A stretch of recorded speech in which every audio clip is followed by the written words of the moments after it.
বলছে, তাই তো। একদমই তাই। আর না বললেও কেউ গোপালের বিরুদ্ধে কথা বলে না।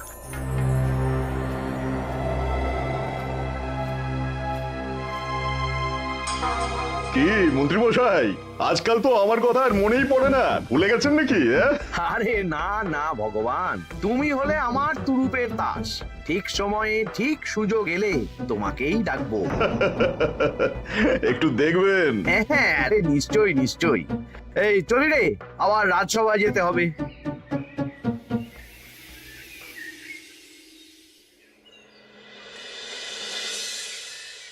আচ্ছা, তোমরা বলো তো, আমাদের রাজ্যের সার্বিক উন্নতির জন্য সবার আগে কি দরকার? মহারাজ, আমি বলবো, বলো গোপাল।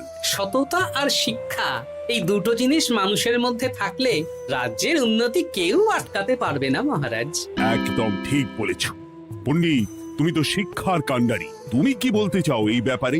মানে কিভাবে শিক্ষার আরো উন্নতি করা যায়? মহারাজ, আমি তো মনে করি পুঁথিগত শিক্ষাই শুধু শিক্ষা নয়, মানুষের ভেতরে যে পূর্ণতা আছে সেটাকে ফুটিয়ে তোলার নামই হলো শিক্ষা। যেমন? কেউ যদি খেলতে ভালোবাসে সে খেলোয়াড় হবে, গান করতে ভালোবাসলে সে গায়ক বা গায়িকা হবে। আমি প্রত্যেকের মধ্যে লুকিয়ে থাকা এই বিশেষ বিষয়গুলিকে তুলে ধরার জন্য কিছু করতে চাই। তা এটা করার জন্য কি দরকার? প্রথমত অর্থের প্রয়োজন। আমাদের আরো অনেক টুল খুলতে হবে, সেখানে এক একটা জায়গায় এক এক রকমের শিক্ষা প্রদান করা হবে। এটা ভালো প্রস্তাব। আমাদের রাজ্যে গায়ক, নৃত্যশিল্পী, অঙ্কন শিল্পী, খেলোয়াড় সব তৈরি হবে। দেশ বিদেশে রাজ্যের নাম উজ্জ্বল হবে। মহারাজ, একদম এসব উল্টো পাল্টা খরচ করবেন না। কেন কেন? মহারাজ, রাজকোষে প্রথমত বেশি অর্থ নেই, যে কোনো সময় যুদ্ধ লাগতে পারে। তাই আমাদের উচিত প্রথমে এসব না করে কামান, গোলা বারুদ, ঢাল, তরোয়াল এসব কেনা। ঠিকই বলেছ। কদিন ধরেই শুনছিলাম সীমান্তবর্তী এলাকায় ইংরেজ সেনারা নাকি ঘুরঘুর করছিল। পণ্ডিত মশাই, আপনার এই সব পাণ্ডিত্য অন্য জায়গায় ফলাবেন কেমন? এসব করে লাভের লাভ কিচ্ছু নেই। কাউকে যদি ইংরেজরা গুলি করে সে কি গান শোনাবে? হ্যাঁ, মন্ত্রীর কথায় যুক্তি আছে। মহারাজ, আপনি বরং পণ্ডিত মশাইকে কিছুদিনের জন্য ছুটি দিয়ে দিন। পণ্ডিত মশাইয়ের মাথার একটু বিশ্রাম দরকার। হ্যাঁ পণ্ডিত, তুমি বরং দিন 15 জন্য তীর্থে ঘুরে এসো। যথা আজ্ঞা মহারাজ।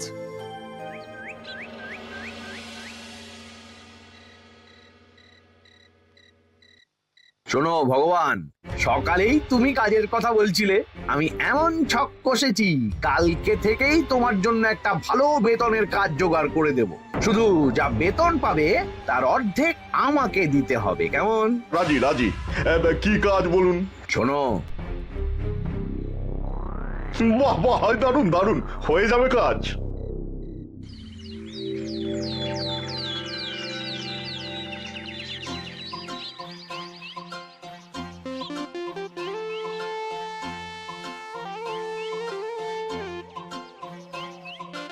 এই সকাল সকাল রাস্তায় ঘুরঘুর করছিস কেন? হ্যাঁ, পড়াশুনো কি শিখেই তুলে দিয়েছিস? পণ্ডিত মশাই তীর্থে গেছেন, এখন আমাদের ছুটি।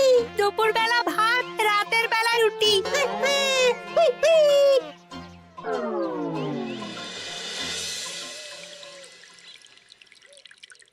মহারাজ, গতকাল পণ্ডিতকে ছুটি দিলেন আর আজ পাঠশালার সব ছাত্রছাত্রী সকাল থেকে ঘুরঘুর করছে। এ কি, তাহলে তো মুশকিল। মুশকিল আসান করার রাস্তা আমার কাছে আছে মহারাজ। আমার সন্ধানে এমন একজন পণ্ডিত আছেন যিনি বহু ভাষাবিদ, অনেক পাণ্ডিত্য, দেশ বিদেশে শিক্ষাদান করেছেন। কিন্তু তাকে আমরা পাবো কোথায়? তিনি কৃষ্ণনগরে ঘুরতে এসেছেন। শুধু ওনাকে বেতনটা একটু বেশি দিতে হবে, এবং তিনি এই রাজ্যের যে কোনো মানুষের চেয়ে বেশি শিক্ষিত। তার পড়ানোর ধরনই আলাদা। সে কোথায়? আমি তাই ওনাকে আজকে রাজসভায় আসতে বলেছি। মহারাজ, আপনার সাথে একজন দেখা করতে এসেছেন। দেখুন মহারাজ, বলতে না বলতেই হাজির। ওনাকে ভিতরে আসতে বলো। আচ্ছা মহারাজ।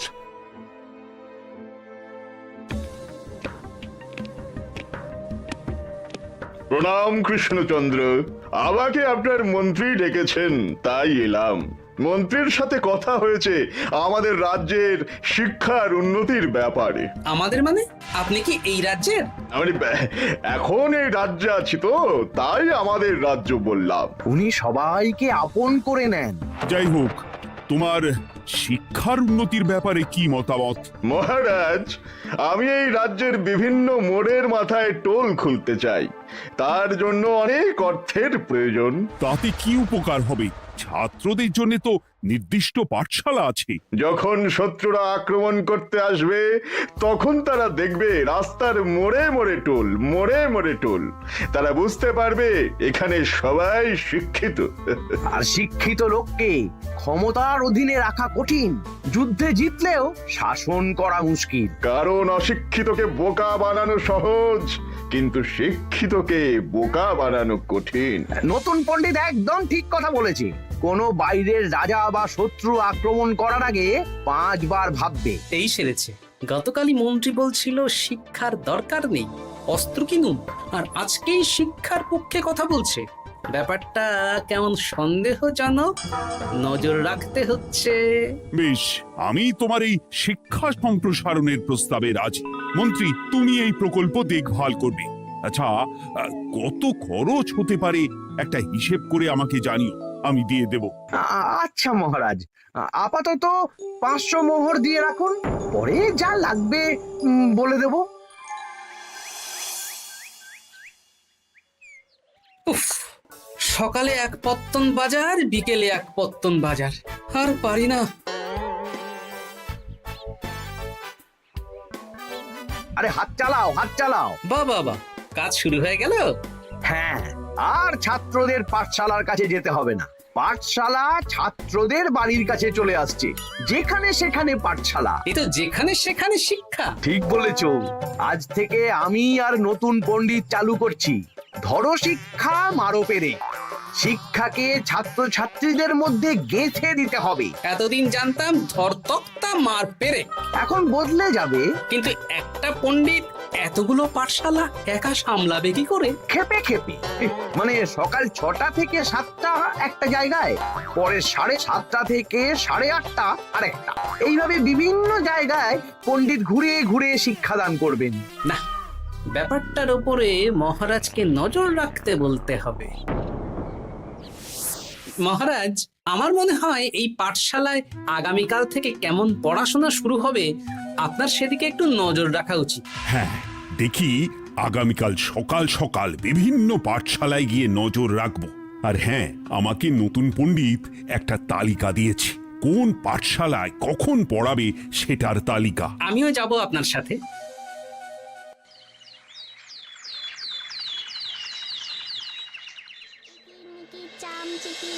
কাটা মজুমদার ধে এলো দামোদর, দামোদরের হাঁড়ি কুড়ি, দুয়ারে বসে চাল কুড়ি। দেখি কুটি, তোরা এই কিরমিকির খেলছিস? নতুন পণ্ডিত কোথায়? উনি তো এই মাত্র দক্ষিণের পাঠশালায় গেলেন।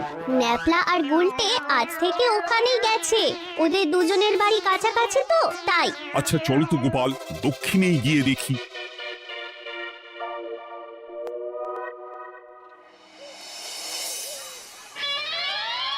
দেখি এখানেও তো নতুন পণ্ডিত নেই। নতুন পণ্ডিত মশাই আমাদের একের নামটা মুখস্থ করতে দিয়ে চলে গেলেন। একের নামটা? এসব কি হচ্ছে? শিক্ষার নামে অর্থের জলাঞ্জলি মহারাজ। না, আজই রাজসভায় এর বিচার হবে। মন্ত্রী, আমি যা দেখলাম তাতে শিক্ষা তো কদিন পরে লাটে উঠবে। আমার এক ভাগ্নি তো আজ পাঠশালায় গিয়ে লুকোচুরি খেলেছে। নামমাত্র পড়াশোনা আর বাকি সময় খেলা, এভাবেই বয়ে গেল বেলা। মন্ত্রী, এই তোমার নতুন পণ্ডিতের দৌড়। মহারাজ, একজনের পক্ষে এতগুলো পাঠশালায় শিক্ষাদান তো সম্ভব নয়। তার জন্য তো আরো পণ্ডিতের প্রয়োজন, আর তার জন্য চাই আরো অর্থ। আবার অর্থ? শুধু মহারাজের অতিরিক্ত অর্থ খরচ হবে বলে আমি আগে এই প্রস্তাবটা রাখিনি। বেশ, তা আর পণ্ডিত কোথায় পাবে? আমাদের নতুন পণ্ডিতের কাছে অনেক পণ্ডিতের সন্ধান আছে। উনি একটা হাঁক মারলেই সব চলে আসবে। বেশ, তাহলে তাই ব্যবস্থা করো। এভাবে শিক্ষার অবনতি আমি চোখে দেখতে পারবো না। আরো 300 মোহর লাগবে। পেয়ে যাবে। এ তো দিনে দুপুরে ডাকাতি। ব্যাপারটা ধরতে হবে, কিছু একটা ঘট তো আছেই। আর নতুন পণ্ডিতদের যদি কোথাও একটু থাকা খাওয়ার ব্যবস্থা করা যায় তাহলে ভালোই হয়। রাজবাড়ির অতিথিশালা তো আছেই, ওখানেই না হয় ব্যবস্থা করে দেব।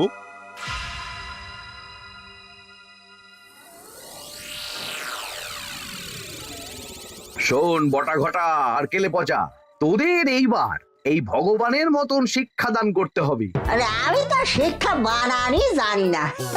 সে না জানলেও হবে, শুধু দাড়ি গোফ লাগিয়ে নকল পণ্ডিত সেজে কালকে থেকে পাঠশালায় যেতে হবে। কাকে কোথায় যেতে হবে সব আমি বুঝিয়ে দেব। আচ্ছা।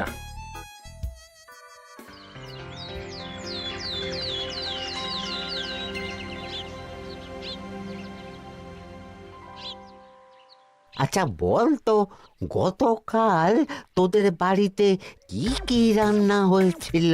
ভাত, মসুর ডাল আর লাউ ঘন্ট। লাউ ঘন্টের মধ্যে চিংড়ি ছিল? না। আজকে কি রান্না হবে? আজকে সকালে বাবা বাজার থেকে পাকা কাতলা এনেছে। কাতলা মাছের পাতলা করে ঝোল হবে। আর তোর? আমাদের আজ নিরামিষ, তাই কবজি ডুবিয়ে সবজি ভাতি খেতে হবে। বেশ।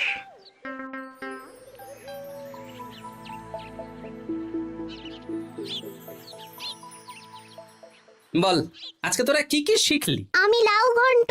আমি সবজি ভাত। আমি কাতলা মাছ। কি বলছিস কি? আজকে তো পাঠশালায় এই সব আলোচনাই হয়েছে। এবারে ব্যাপারটা একেবারে সহ্য সীমার বাইরে চলে যাচ্ছে। দাদু, আমাদের আগের পণ্ডিত মশাই ভালো ছিলেন। উনি কোথায় চলে গেলেন? মন্ত্রী মশাই ছলে বলে কৌশলে ওনাকে তীর্থে পাঠিয়েছেন। না, এখন আমাকে মন্ত্রী মশাইয়ের উপরে নজর রাখতে হবে।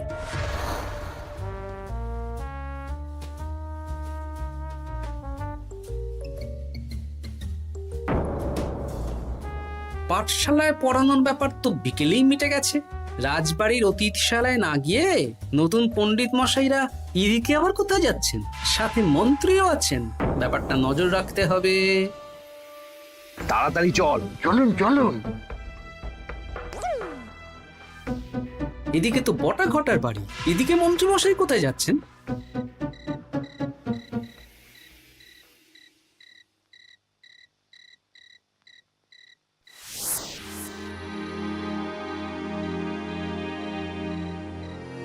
তারপর তোমরা সবাইকে কি শিক্ষা দিলে? শিক্ষা? সে আমাদের শিক্ষা নেই, চুরি করে দিন চলে। আমি কি করে শিক্ষা দেব? আরে ছাইপাশ দাড়ি গোঁফ থাকলে কি কুটকুট করে। যা বলেছিস বটা। আরে আরে আহারে করছিসটা কি? ভালো রোজগার পাতি কি তোদের সহ্য হচ্ছে না নাকি? ভগবানকে দেখ, সেই কবে থেকে দাড়ি গোঁফ লাগিয়ে পণ্ডিত মশাই সেজে আছেন। আমারও প্রথম দিন একটু সমস্যা হচ্ছিল, এখন সামলে নিয়েছি। আর আমাদের এই সব আলোচনা একদম করা উচিত না। বলছি মন্ত্রীমশাই, আমি কি শুধু এই পাঠশালাতেই পণ্ডিতের অভিনয় করব, নাকি রাজসভায় বসার সুযোগও পাবো? কালকেই এই ব্যাপারটা দেখছি। আগে তোমাকে রাজসভায় ঢোকাবো, তারপর এক এক করে বটা ঘটা কেলে পচা সব আমার দলের লোককে রাজসভায় ঢুকিয়ে নেব। আর রাজসভার বাকি সদস্যদের ফাঁকা করে দেবেন। একদম তাই। মহারাজ সহজ সরল মানুষ, এটাই একটা বড় সুবিধা। আচ্ছা, এই ব্যাপার। ঠিক আছে, আমি কদিন পরে ঠিক সময়ে একদম হাটে হাড়ি ভাঙবো।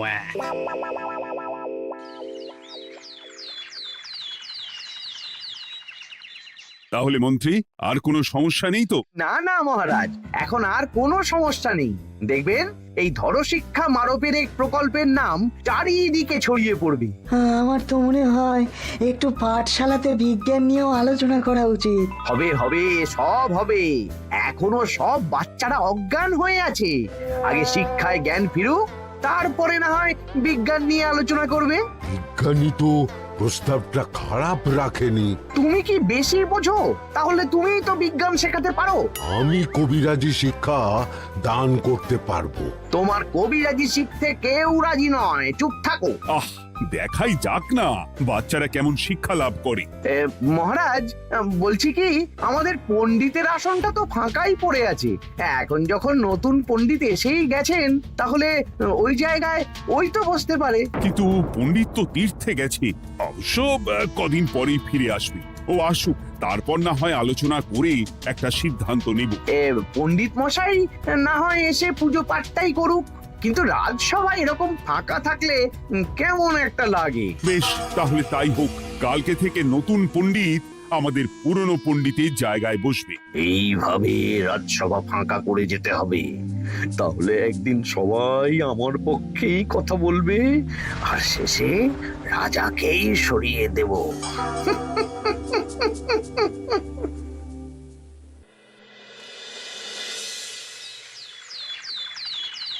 মহারাজ, সর্বনাশ হচ্ছে চারিদিকে। চলুন চলুন, আমি পুরো বিষয়টা ধরে ফেলেছি। কি ধরে ফেলেছো? শিক্ষার নামে ষড়যন্ত্র চলছে মহারাজ। রাজসভায় চলুন, সব বলছি। আচ্ছা আচ্ছা, আসছি। হ্যাঁ বলো গোপাল, তুমি কি বলছিলে শিক্ষার নামে ষড়যন্ত্র নাকি? মানে গোপাল মস্করা করছে নাকি? রাজ্যে দারুণ শিক্ষাদান চলছে। মহারাজ, আমি দেখে ফেলেছি আমাদের নতুন পণ্ডিত আসলে কোনো পণ্ডিত নন। ইনি আপনাকে, আমাদের সবাইকে বোকা বানাচ্ছেন। তাই নাকি? ডাকো দেখি নতুন পণ্ডিতকে। এই তো মহারাজ, আমি চলে এসেছি। এই তো ইনি বদমাশি করছেন, শিক্ষার্থীদের ভবিষ্যৎ নিয়ে খেলছে। এই বল, আসল কথাটা বল। কি বলবো, এসব ভাড়ামো বন্ধ করো গোপাল। না বললে আমি কিন্তু ধুতি খুলে দেব। এই এই আরে আরে, কি হচ্ছেটা কি? এই এই এই এই সরো তো, সরো সরো। ব্রুম, ব্রুম, ব্রুম, কি হলো? কি হলো? ব্রুম, ব্রুম, জব, ব্রুম। এই সেরেছে। গোপাল এসব কি বলছে? বলুন। ভুল বকছে কেন? ব্রুম, ব্রুম, গোপাল, তোমার কি হলো গো? কি বলছো তুমি? আমার কাছে বৈদ্য, তুমি একটু দেখো তো গোপাল ঠিক আছে তো? এই যে নতুন পণ্ডিত, তুমি তো অনেক ভাষা জানো, তুমি বুঝতে পারছো? মহারাজ, আমি দেখছি গোপালের মনে হয় বিশ্রামের প্রয়োজন। এই এই, তোমরা কয়েকজন মিলে গোপালকে রাজবাড়ির অন্দর মহলে নিয়ে চলো। চলুন, আমি যাচ্ছি। ওহো, গোপালের কি হলো? মাথায় লেগে গেল? ভাষা চলে গেল? সব এই নতুন পণ্ডিতের জন্য।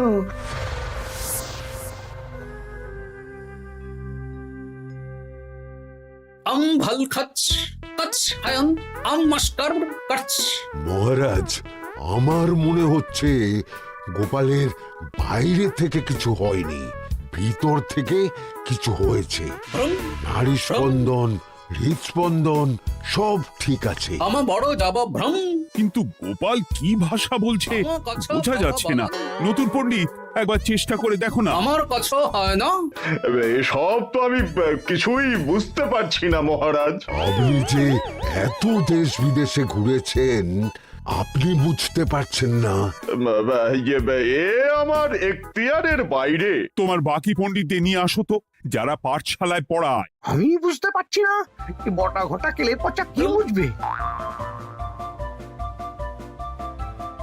আমার বড় যাব ভ্রম। চপ করো ঘট, নল খাব মরব। কিছুই তো বুঝতে পারছি না। রাজসভায় কাউকে না দেখতে পেয়ে এখানে এলাম। ওই তো আমাদের পুরনো পণ্ডিত চলে এসেছে। শুনলাম গোপালের নাকি কি হয়েছে। এই পণ্ডিত, তুমি দেখো তো গোপালের নতুন ভাষা উদ্ধার করতে পারো কিনা। কি গোপাল, তুমি কি ভাষায় কথা বলছো? আমার মতর ভাষা কথা বলো। ওই দেখো আবার কি সব বলছে। আমো বোঝো তো পড়ছো, সবার সাথে মস্করা করছো। তমো ঠক ধরছ। হ্যাঁ, এই পণ্ডিত, এটা কি ভাষা? ঘাবড়াবেন না মহারাজ, এটা পাতি বাংলা ভাষা। বাংলা ভাষা? গোপাল শুধু আকার ইকার উকার আর বেশিরভাগ স্বরবর্ণ বাদ দিয়ে কথা বলছে। মানে গোপাল তম কছ কছ বলো। আমার নাম গোপাল ভর। মহারাজ, গোপাল বলল আমার নাম গোপাল ভর। আমার অত বকনা মহারাজ। এর মধ্যে আকার ইকার উকার এসব বসিয়ে দেখুন তো কি হয়। আমার নাম গোপাল ভাঁড়। আমার নাম গোপাল ভাঁড়। অত, আমি অত, বকা বোকা, নই মহারাজ। মহারাজ, আমি অত বোকা নই মহারাজ। এই তো সুন্দর ধরে ফেলেছেন। কি কেমন দিলাম? দেখলে, আমাদের রাজ্যে মন্ত্রী ধরে আনা পণ্ডিতের পাণ্ডিত্য। সব এক একটা গাধা। হ্যাঁ, এ কি ভগবান, বটা ঘটা কেলে পচা। মহারাজ, এখান থেকে কি বুঝতে পারলেন? কি? শিক্ষার বাইরেও অন্যভাবে সমস্যার কি করে সমাধান করা যায়। তাও শুধুমাত্র উপস্থিত বুদ্ধি দিয়ে, যেটা আমাদের রাজপণ্ডিতের আছে। তা তো দেখতেই পাচ্ছি। আর সেই জন্যেই মন্ত্রী ওনাকে সরাতে চেয়েছিলেন, আর কিছুদিনের মধ্যে সব সভাসদদের সরিয়ে দিতেন। আমি সব মতলব শুনেছিলাম, আর এই দিনটার জন্যে অপেক্ষা করছিলাম। আজকেই তো পণ্ডিতের তীর্থ থেকে ফিরে আসার কথা। তাই আজকে এই ছোট্ট নাটকটি করলাম। এবার মন্ত্রী আর এই 4 জন নকল পণ্ডিতকে আচ্ছা করে কারাগারে গিয়ে ধোলাই দাও। ধোলাই হলো ওনাদের জন্য উপযুক্ত এবং উচিত শিক্ষা।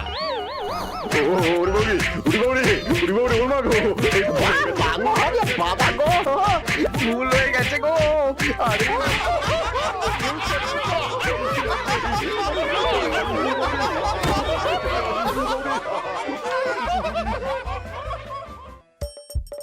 হাসির রাজা জ্ঞানের রাজা রসিক রাজা